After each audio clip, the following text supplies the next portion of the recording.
बातें बोल दी गई हैं और बहुत सारी बातें आप सब बहुत बार सुन चुके होंगे। ऐसे वक्त में सबसे महत्वपूर्ण है इस तरह के कार्यक्रमों में आने का मकसद कि हम बार बार अपने विचारधारा, अपने एजेंडे और अपनी लड़ाई को याद करते हैं, एक दूसरे से हिम्मत लेते हैं और हिम्मत देते हैं। इसलिए कई बार दोहराते हैं हम अपनी मांग को, अपनी बात को, अपनी विचारधारा।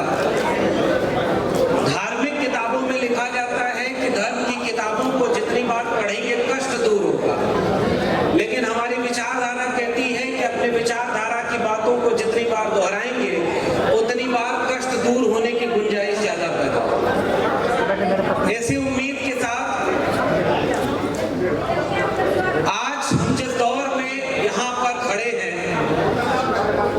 ये एक तरफ सुकून भरा भी है और दूसरी तरफ मुश्किल भरा भी है। सुकून इस बात का है कि जब इस मुल्क में इस बात का इम्तिहान होना था कि कुछ दिन पहले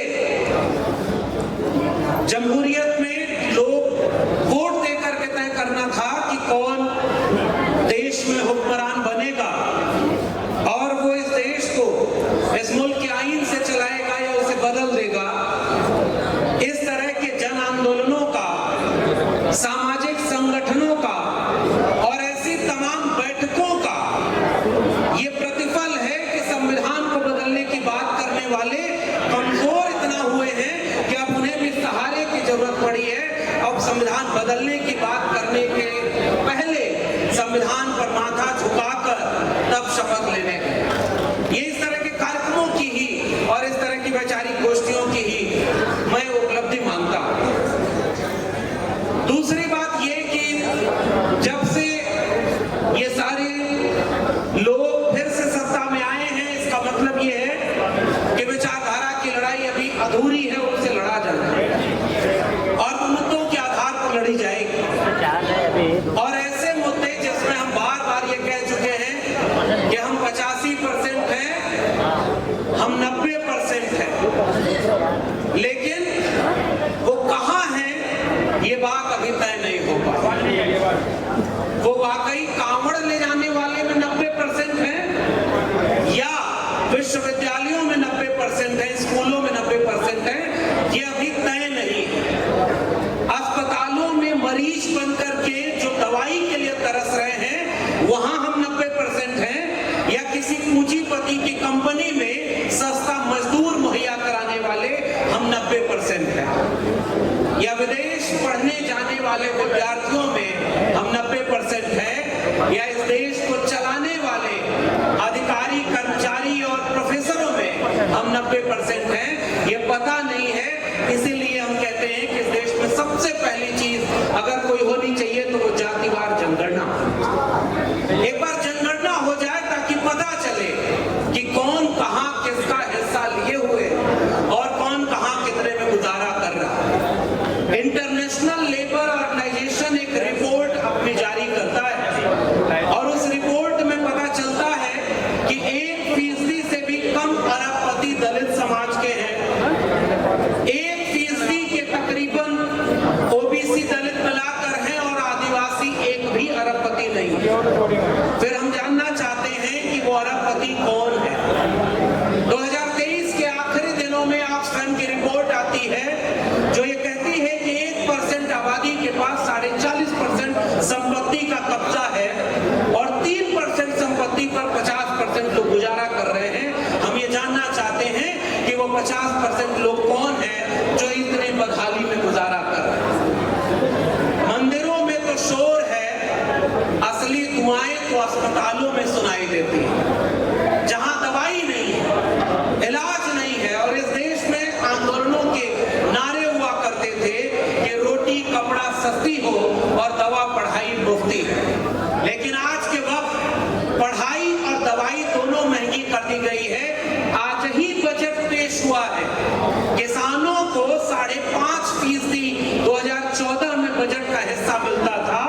तर्क लेकर आए।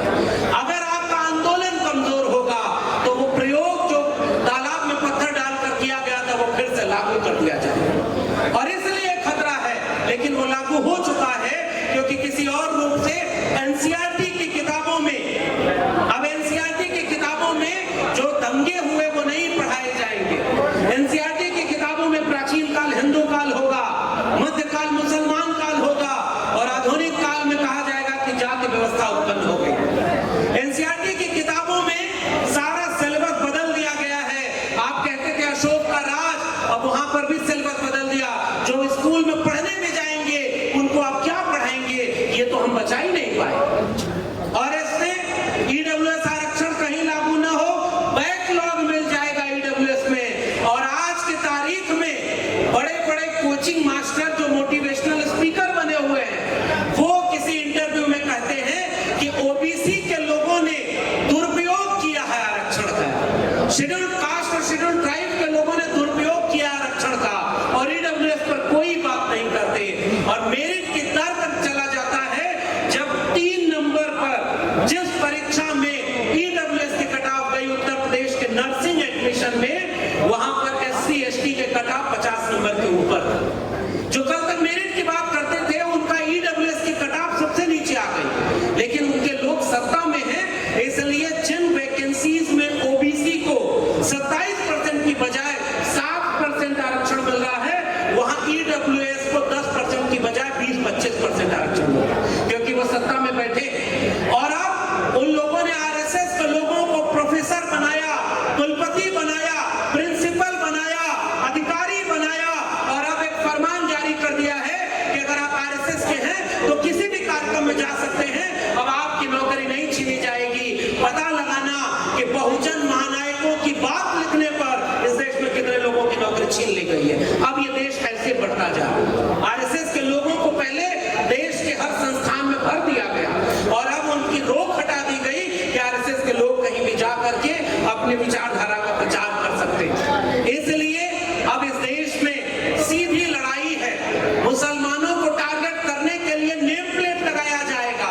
तो मैं तो कई बार ये सोचता हूं, आम बेचने का ठेला लगाने वाला अगर नेम प्लेट में लिखा होगा कि ये अभिषेक की दुकान है, तो वो आम कैसे बताएगा कि बाग अकरम की थी जिससे वो आम तोड़ करके अभिषेक बेच रहा है। ये आम के पास तो मुंह नहीं है कि वो बताएगा कि किसके हाथ से दूध चल करके उस चाय की दुकान तक पहुंचा है।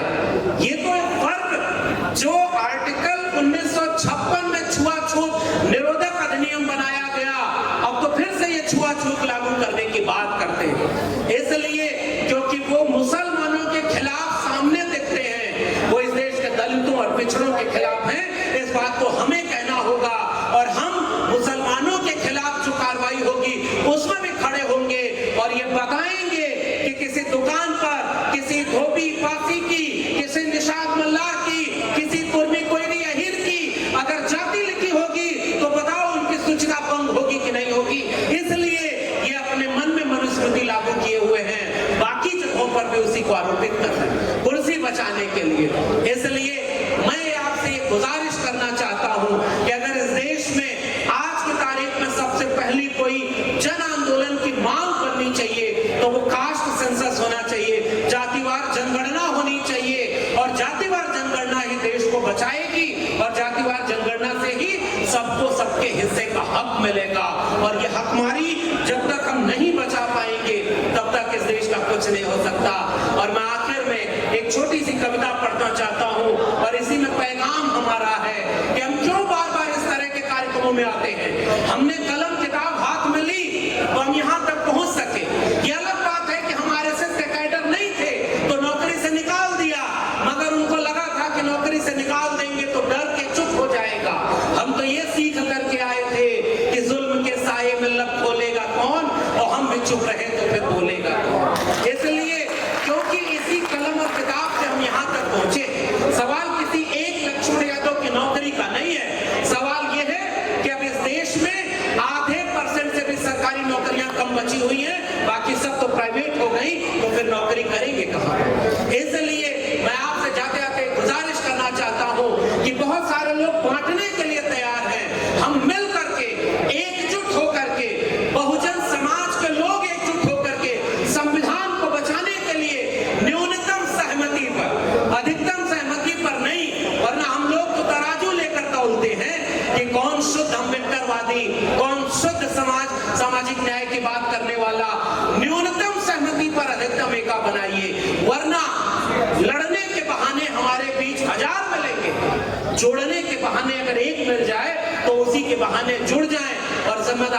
हमारे ऊपर सबसे ज्यादा है। मैं एक आखिर में शेर कह के इसी के साथ अपना पैगाम आप तक पहुंचाना चाहता हूं कि यार मक्तल से बहरहाल गुजरना होगा, यार मक्तल से बहरहाल गुजरना होगा।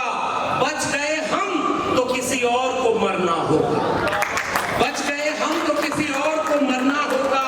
टाल देने से कोई मसला हल नहीं होता, एक न एक दिन कोई फैसला लेना होगा। अगली नस्लों को बर्बादी से बचाने की खातिर जो भी करना है इसी नस्ल को करना होगा। बहुत बहुत धन्यवाद।